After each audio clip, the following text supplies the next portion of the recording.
I feel so strongly that the reason I'm here is I dream big dreams. I dream the kind of dreams that other people said would not be possible. I'm also living proof. This isn't a Hollywood movie. I come literally from the other side of the tracks.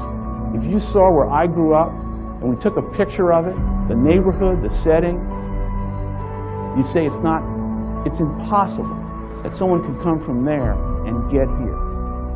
But it is possible. And if you're having one of those dark days, it's okay. It's okay. It's okay to feel that darkness. If I start crying, I don't think I'll ever stop!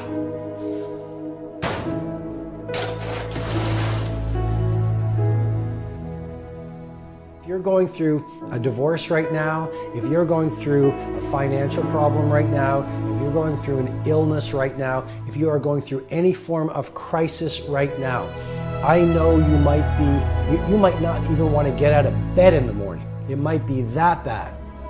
Please remember this: crisis comes to serve the person who wants to use it as fuel. And you have a choice. You can be a victim and you can let it break you, or you can actually ask yourself, how can I use this time in darkness, which will not last, because you know this, dark times never last. The real question is, how can I leverage the pain?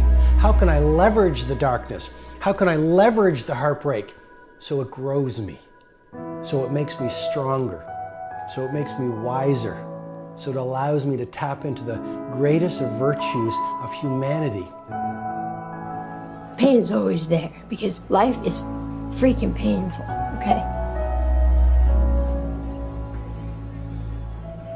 But suffering is a choice. And if you've got in your mind that you think that people don't understand, that's okay. They don't. But you do. You know darkness. You know evil. But more important than that,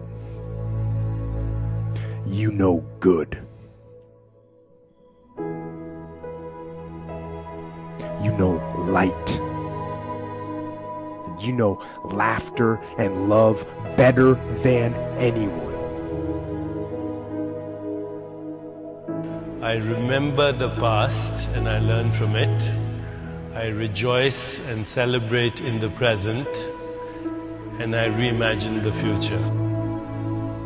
If you are victimized by your thoughts, you're victimized by your past. I use memories, but I do not allow memories to use me. The first thing is to recognize that what's happening is not a punishment, that it's actually an opportunity. What most people do is pretend that it's not there, pretend that it doesn't exist, or try and do something to avoid feeling it. Please trust that it is leading you to something greater, and know that. Use your pain as an instrument for your greatest growth. So, embrace that darkness. And in those moments then, when you can actually just embrace it and accept it, 5 years from now and 10 years from now, when you look back on it, you'll see it as a pivotal moment in your development. Own it. Don't look away from it. Don't bury it in booze or in pills. Live your life. Embrace your life. Doing something, you should believe in it with your heart. Yeah. And just the only way you can do that is to know who you are. But once you know who you are, how you want to work, how you want to spend that part of your life for work, and then you just go do it. You start every day and you learn stuff as you go. And that's the thing. So, you know, the advice is, you know, maybe it's some of the things I've already said, like, if you know yourself, then you know you can start to build a vision for what you want to become and what you want to do with your life. The dream, by definition, is to contemplate the possibility of doing something. Planning and goal setting bring the dream to life. I guess you can say they get the dream's heart pumping. Everyone has hopes, dreams, desires, passions, and aspirations. But very few set and write down goals. And for the few that do, we tend to have the utmost admiration. Because they are the 10%ers that are living every day at the desired destination of next level. I guess you okay living low like bass while you watch them live high like treble. But see, there's no reason for you to settle when you can win and get a medal by simply setting your goals on a daily basis. In most cases, when the goals are executed and the dreams become reality, them frowns quickly turn to smiling faces. See, execution is worshipped, but without goals or a plan, the execution is dead. Hashtag executed. When in reality, it's your goals that should be executed. I guess you don't understand that success is so therapeutic. I heard somebody say people that don't have goals work for people that do. Without goals and a plan, your life is just standing still like a statue. So you tell me, how can you hit a target that you don't even have? So whether your goals are short or long, like the neck of a giraffe, it's imperative that you give yourself direction by creating and implementing a plan. And once that plan is in place, you instantly have clear vision, and now you can stand tall with your head up high, because now you know what to do and when to do it. And thus you're prepared when opportunity knocks and well on your way to living life affluent. So the choice is yours. They say a dream without goals is just a dream. So if you refuse to set goals, you might as well go back to sleep and make it a deep sleep, so the dream will seem more real. How do you prepare somebody to survive that initial stage of boredom and pain?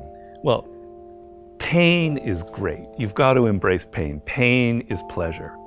You've got to make the connection between the physical and the mental. When you work out, it's painful. I do long distance swimming is like my main workout. I also do other things, but that's my main workout. I'm on like mile 1 and I'm like, oh man, this is fun. I'm so bored and I'm really gonna collapse. But when I'm finished, I am like, oh man, I've got so much energy and it feels so good, and I pushed past it. Well, you know that when you're exercising, when you're running or you're working out or whatever, it hurts, but it leads to something pleasurable. You have to be able to translate that to mental things. And if you make that switch in your mind, it is mind-blowing what can happen to you. If the boredom of learning something technical, and you're able to say to yourself, wow, I'm gonna master this bit of coding after a few months, and just think of what it's gonna allow me to do. Okay, so the boredom now is actually not so bad, because I can imagine the powers that it's gonna lead to. I'm not gonna skip the steps, I'm still gonna learn, but I'm thinking of all of that post-workout feeling I'm gonna have. You've gotta be able to understand, embrace pain. Pain is something to embrace. If there's no resistance to you, you're not going to get anywhere in life. If you die today, what ideas, what dreams, what abilities, what talents, what gifts will die with you?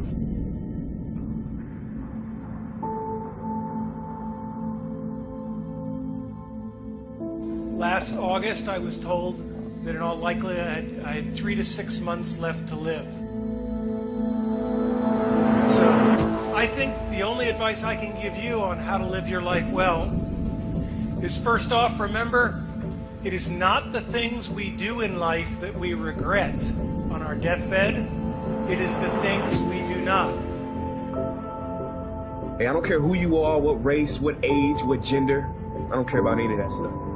But what I do know is that you have a dream inside of you. And that dream you have kept hidden from the world. You've made excuses for it. You've delayed it. You've listened to people telling you to be realistic. But deep down in your heart, you know that you're not living to your potential.